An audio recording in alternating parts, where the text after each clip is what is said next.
হ্যাঁ, আপনি গেট দিয়ে ঢুকেন। আমি ইনচার্জকে বলে দিচ্ছি, সমস্যা নেই, আপনি গেটের ভিতরে ঢুকে দাঁড়ান, আমি আসতেছি।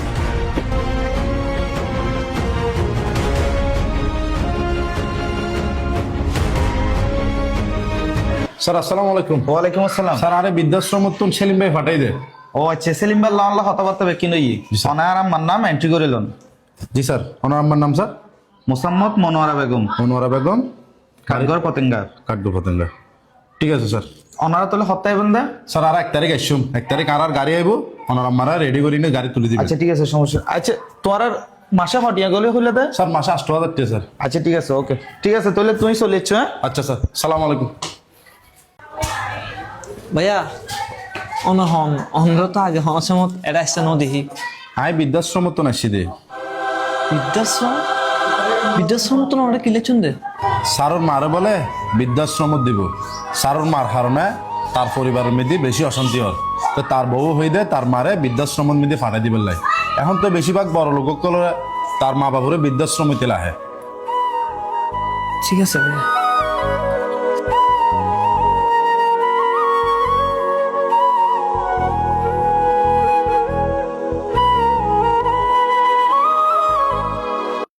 কিরে ওরা কি গলি মারে বাদ দি ওরি রে সালাম।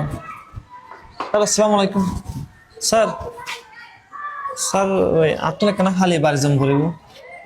এই সপ্তাহ মেয়েদি হন বাড়ি যাওয়াই তো আর অফিসের জরুরি কিছু হাত চলার এটা তোর লাইভ মাতুন। স্যার আমি তো ওনারে কয়েকবার কইলাম যে আপনি ইমার্জেন্সি খালি বাড়ি জম করিব। কি এমন জরুরি হাস যে তোর তুমি বাড়ি জম করিব?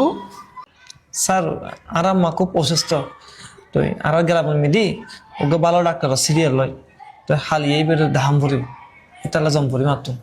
তোর মারে ডাক্তার দহন বাড়ি গি নাকি তোর সরি বাসন বাড়ি গি? তোরও হইলাম না এই সপ্তাহ তুই যাইতে তিনি এত মুখে মুখে হতা গিলে হাত দেয়। স্যার ওনার যেরকম হন না কেন স্যার আপনি খালি বাড়ি জম করিব। স্যার আর মাগো খুব অসুস্থ স্যার। স্যার আর পরিবারের মেদি কেয়া নাই, দুনিয়ার বুকের মেদি স্যার আর মা ছাড়া আপনার কেয়া নাই স্যার। স্যার মূল হতায় দেয় সরি করে দিকিলে আর মারলাই আর মাগুলো ঠিক মতো খাবার তারি পেলাই আর মাগো চিকিৎসা করে তারি পেলে। আজি আর মাগো অসুস্থ, আমি যদি এই বিপদের টাইম আর মার পাশে তাই না পারি চলে স্যার আমি সরি করে কিতাম স্যার। স্যার আমি যদি নতুন সরি ছাড় দিল আমি আরো অনেকবার মেয়ে সরি পাইম, কোনো সমস্যা নাই স্যার। যারা হাত জানে তাহলে সরি অভাব নেই স্যার, কিন্তু কোনো কারণে আল্লাহ না করক আর মা যদি একবার দুর্নীতি যাগই স্যার আমি দ্বিতীয়বার আর মারা পাইতাম না স্যার। স্যার যদি কিছু মনে না করেন এখান হতা হইতাম হালিয়ে স্যার আমার বাড়ির মেয়েদের মানুষ আসছি তাও পরে বৃদ্ধাশ্রম মতন অনেকবার আন্টিরে বৃদ্ধাশ্রম মেয়েদের ফাড়াইতে লাগবেন।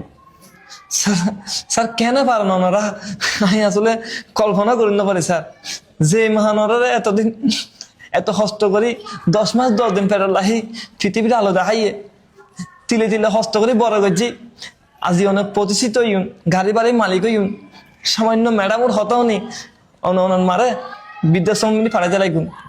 স্যার শুধু অননত আমি আগেও যে বাড়ি মিস হয়ে করতাম এবারে সারিব তার মা বাপ দুনুরে বৃদ্ধাশ্রম মিলি লাহে দিয়ে স্যার। স্যার বৃদ্ধাশ্রম আছে স্যার গরিব কোনো লাই, যারা তো পৃথিবীর মধ্যে হনে কে নাই, যারা সাহেবের মতো কোনো মানুষ নাই, কিন্তু বর্তমানে বৃদ্ধাশ্রম মিলি দেখুন অনাদের মতো বড় লোক কোনো মা বাপ উগ্র গরিব মা বাপ বৃদ্ধাশ্রম মিলি স্যার নাই। স্যার আমি বহুত হত হয়ে গেলে স্যার। স্যার আর কোনো কিছু বললে স্যার আর মাফ করে দিন স্যার। তুই কিন্তু একদম ভুল হতা নহস, যা হইস একদম ঠিক হতাই হইস। তোর প্রত্যেকটা হতা আর বুকত লাগবে ভাই, তুই হালিয়ে যাবি, হালিয়ে যাই তোর মা যা চিকিৎসা গরম করে ব্যাকিং করিয়াবি। আমি আর ভুল বুঝিতে পারছি। বৃদ্ধাশ্রম যেন কোনো বাবা মায়ের শেষ ঠিকানা না হয়। আপনার জীবনের প্রথম হাঁটা শিখেছিলেন বাবা মায়ের হাত ধরে, তেমনি আপনার বাবা মার জীবনের শেষ হাঁটাটুকুই যেন হয় আপনার হাত ধরেই।